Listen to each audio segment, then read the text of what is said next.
இப்போ பெண் சாபத்தை பத்தி இவ்ளோ பேசியிருந்தோம். நிறைய ஆண்களும் இருக்காங்க. ஏன் ஆண் சாபம் விட்டா பழிக்காத நிறைய பேர் கேட்கறதையுமே நம்ம கேள்விப்பட்டிருப்போம் இல்லையா? ஆண் சாபம் அப்படிங்கிற ஒரு விஷயம் இருக்காம? ஏன்னா பெண் ஆணுங்கிறது பாதி பாதி அப்படின்னு தான் நம்ம சொல்லுவோம். பெண் இல்லாமல் ஆண் இல்லை, ஆண் இல்லாமல் பெண் இல்லை. அதே மாதிரி என்னை பொறுத்த வரைக்கும் இறைவன் படைச்சிருக்கிற புனிதமான 2 ஜாதியான ஆணும் பெண்ணு தான். பூவாக இருந்தாலும் சரி, மனிதர்களாக இருந்தாலும் சரி, மிருகங்களாக இருந்தாலும் சரி, ஒரு பெண்ணும் ஒரு ஆணு தான் இறைவன் படைச்சிருக்கான். எதுக்காகனா இந்த பிரபஞ்சத்தில் இனப்பெருக்கம் தேவை. ஓகே, அதை அழியக்கூடாதுன்னு தான் இறைவன் அந்த மாதிரி படைச்சிருக்கான்.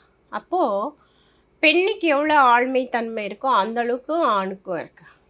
ஓகே, ஆண்களோட ஒரு பகுதின்னு தான் நம்ம சொல்லுவோம். ஏன்னா எங்களோட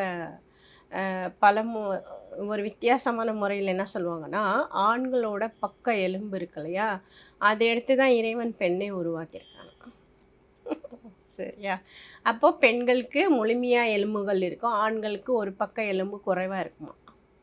ஓகே, அப்போது அவங்கள 2 பேருக்கு உள்ள அன்பும் தொடரும் அதுதான்.